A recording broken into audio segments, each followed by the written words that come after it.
Good evening. Welcome to South Asia Newsline. I'm Arjun Chaudhary. Here are the top stories we're tracking for you on Monday, the 6th of April. Bangladesh Supreme Court upholds death penalty of war crimes convict Kamaruzzaman. Nearly 3,000 Indians evacuated from war-hit Yemen. More batches to arrive soon. And at least 37 killed by severe tropical storm in northern Bangladesh.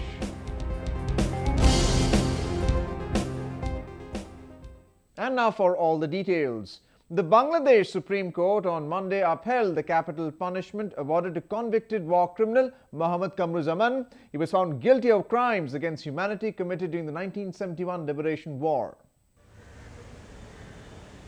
The Supreme Court rejected the review plea filed by Mohammad Kamaruzzaman challenging his death penalty awarded by the International War Crimes Tribunal.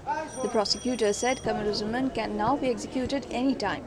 Death penalty remains for the accused, now the Mr. Kamaruzzaman. The only option at this stage he has to make a mercy petition to the president, and if he does not decide to make a mercy petition, in that case execution will be any time.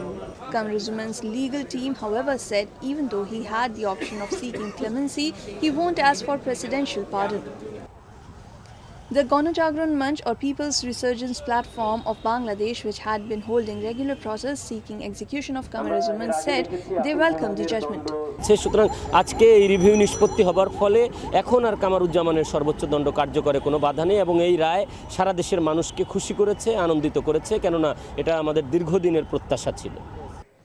The ICT had awarded death penalty to the Jamaat-e-Islami leader after he was found guilty of crimes against humanity, including genocide, killing, rape, looting, arson and deportation of people during the Bangladesh Liberation War. His party on Monday called for a 48-hour shutdown to protest the verdict. According to government records, some 3 million people were killed and 200,000 women were raped by Pakistan Army and its local allies as they tried to crush the Bengali uprising seeking independence from Pakistan. The ICT, formed in 2010, has so far sentenced over a dozen people, mostly leaders of Jamaat, to death for their involvement in war crimes. Almost all Indians will be evacuated from Yemen by Monday. Defence Minister Manohar Parrikar has said the government is making all efforts to bring back its citizens from the conflict-hit nation through sea and air routes. Defence Minister Manohar Parrikar's statement on Monday came after the Indian rescue mission Operation Rahat faced increasing difficulties in reaching the nationals, especially in Aden. INS Sumitra could not make a stop at Al Mukalla port in Aden on Saturday, resulting in its diversion to its nearest port of Ash-Shahir. Even as the Indian Navy vessel struggled to anchor in Yemen, a flight carrying the fresh batch of 225 nationals from the strife-torn nation landed in India on Sunday. Those who arrived recalled the precarious time they went through in the trouble-torn country. Inside they are stranded, too much people stranded. And with that people cannot go outside with bus or any mode of transport. And the power is not there and water is not there. And in due course, the food shortage will also be there. The Indian government is evacuating its nationals at war footing, pressing into services its naval and air forces.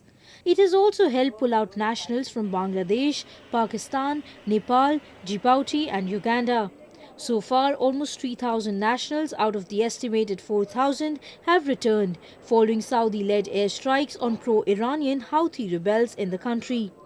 A Pakistan International Airlines aircraft carrying 67 nationals from Yemen's capital Sana'a landed at Karachi International Airport on Monday. Pakistan authorities had brought back 134 stranded citizens on Saturday, taking the number of evacuated toll to 812. Cricketer turned politician Imran Khan's Pakistan Tehreek-e-Insaf has agreed to return to the parliament. The PTI had boycotted parliamentary proceedings and provincial assemblies for nearly 7 months as part of its anti-government protest. The PTI said it would attend the joint session of the Pakistan Parliament to discuss the Yemen crisis. The decision to end the boycott was taken on Sunday in a meeting attended by top leadership of the party in capital Islamabad. The special joint session called by Prime Minister Nawaz Sharif is likely to decide on whether Pakistan should send its troops to Yemen on request of Saudi Arabia. हमने बड़ी discussion की और उसके बाद हम इस नतीजे पे आए कि तहरीक-ए-इंसाफ जॉइंट सेशन में जाएगी। मैं खुद जाऊंगा। मैं अपनी पार्टी का मौक़िफ़ पेश करूंगा यमन के ऊपर क्योंकि ये बड़ा अहम इशू है। Khan added that PTI will also attend the provincial assemblies and act as a strong opposition. हमने तो इस्तीफे दे दिए थे, आपके सामने हैं, सारों ने असेंबली में जाके दिए थे, वो मंजूर इन्होंने नहीं किए, तो इसका मतलब असेंबली के मेंबर्स हैं, हम भरपूर तरीके से ऑपोजिशन बन के दिखाएंगे।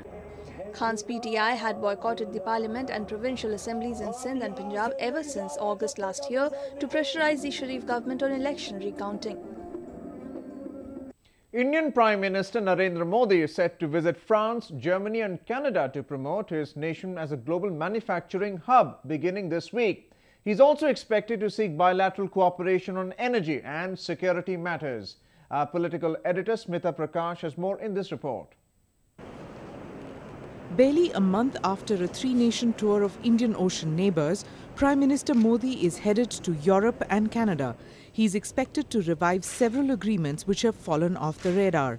Mr. Modi's flagship Make in India initiative will get a boost when he inaugurates an event in Hanover, Germany on Sunday. India hopes to attract high-end technology and investments via this fair to lift domestic growth. Germany is India's largest trading partner in the European Union, and the two countries have shared political goals.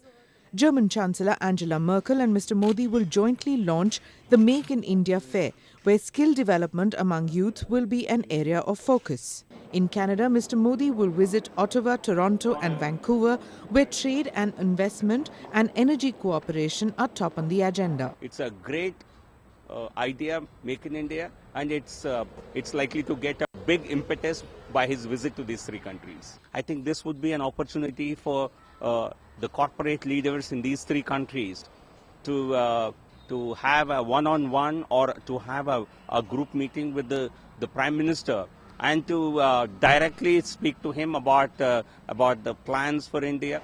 In Paris, there's speculation if India will finalize the purchase of the multi-billion-dollar Rafale fighter jets from France. However, sources indicate this is unlikely. Mr. Modi has met with the leaders of Germany, France and Canada at multilateral summit meetings, but this will be his first bilateral visits. Modi's visit abroad this time should be seen in the context of his foreign policy over the last 10 months or so. He has completely revitalized India's foreign policy initiatives, both regarding our immediate neighborhood South Asian countries as well as far-flung countries, particularly democracies which are big economies like Japan and the US. And in that context, I think it is important that India's relationship with EU countries requires a boost. Mr. Modi would be the first Indian Prime Minister to visit Canada since 1973, even though there are 1.3 million people of Indian origin living there.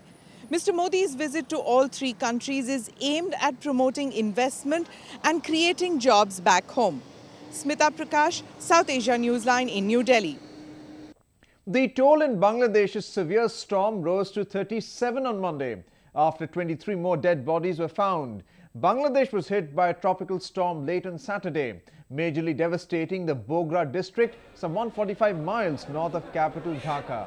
Many fear the death toll could increase as work to recover bodies of victims from the rubble continues. The storm also left many houses damaged and uprooted trees. Power supply was snapped due to falling off electricity poles. The storm was a part of the weather phenomena that develops in the Bay of Bengal during summer. It was the first severe storm of such kind to hit the nation. Bangladesh is vulnerable to tropical storms due to its geographic location. The political crisis in Myanmar seems to be only growing after its opposition National League for Democracy party announced of a probability of boycotting the upcoming historic election in the country.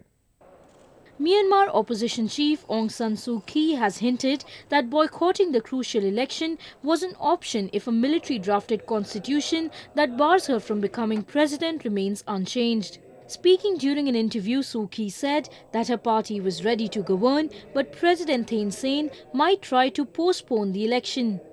The playing field is not level. and the administration is engaging in acts which are discriminatory against the NLD. So we can't say that it's fair. So far, I don't think we can guarantee fair elections. Calling President Sen's regime hardline, Suu Kyi emphasized on the need to reconcile with the military which detained her for 15 years until her release from house arrest in 2010. We don't think that boycotting the elections is the best choice, but we're not ruling it out altogether. We are leaving our options open. Sharing concern over potential postponement of the October-November polls, the Nobel laureate had last week met US Congresswoman Nancy Pelosi. The Myanmar government and representatives of 16 armed ethnic groups had also last week signed a draft ceasefire agreement aimed at ending decades of violent clashes. A nationwide ceasefire is being seen as a landmark achievement of the government's reforms that is likely to help it in winning votes in the upcoming elections. India's federal ruling Bharatiya Janata Party celebrated its 35th founding day on Monday. The celebrations were special this time after BJP attained its recent achievement of becoming the largest political party in the world in terms of membership. Many, however, still doubt the figures. A report. When Indian Prime Minister Narendra Modi met Chinese President Xi Jinping in Gujarat and New Delhi last year, little did anyone know that Mr. Modi's Bharatiya Janata Party would soon emerge as the world's largest political organization, overtaking President Xi's party in China. The 35-year-old Bharatiya Janata Party claims that it has 1.3 million more members than the Communist Party of China, which was established in 1921. Our national president, Mr. Amit Shah, has repeatedly focused on the need of the Karyakartas or the workers and the need for a party to have a clear base of supporters. It is through his commitment and effort and getting the team to work that today we have become or emerged as the world's largest political party. Not very long ago, the right-wing Hindu Nationalist Party hardly had any takers. It faced drubbings in 2004 and 2009 general elections. But when Mr. Modi came to the helm in 2013, things changed and the party won a clear mandate. 170 million votes in last year's elections. And then the party launched a robust enrollment drive through its workers, websites and social media. But India's main opposition, Congress Party, pokes holes in the figures, calling them fudged and claiming that some leaders of their party received acknowledgement messages for joining the BJP. If it were not tragic for democracy, it would be comic. If by pressing a button you can get 1 crore memberships in 1 week, you can imagine the commitment to ideology, the commitment to a party, the involvement, the participation, the connection, the closeness. While some observers might take the BJP's claim of being world's largest political party with a pinch of salt, they say the numbers could be a reflection of Mr. Modi's grip over the electorate of the world's largest democracy. Pakistani model Ayaan Ali was involved in laundering money for political heavyweights and businessmen in the country ever since 2011, interrogations have revealed. The investigation team over the weekend found out that many were using Ali's services to shift their money abroad. The supermodel cum singer was arrested on March 14 by security forces at Islamabad airport for allegedly trying to smuggle $500,000 in her baggage to Dubai. Ali, who was denied bail, is locked up in a Rawalpindi prison ever since. The 21-year-old has been a regular at various premier fashion events of the country in recent years. Many from the fashion circuit said Ali was being unfairly treated due to her position as one of the country's most well-known personalities. Pakistan has a legal cash limit of $10,000 to fly out of the nation. Well, that's the way it was in South Asia this evening. Before we conclude the top stories once again. Bangladesh Supreme Court upholds death penalty of war crimes convict Kamaruzzaman.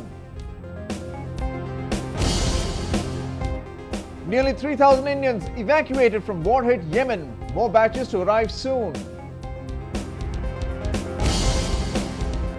And at least 37 killed by severe tropical storm in northern Bangladesh.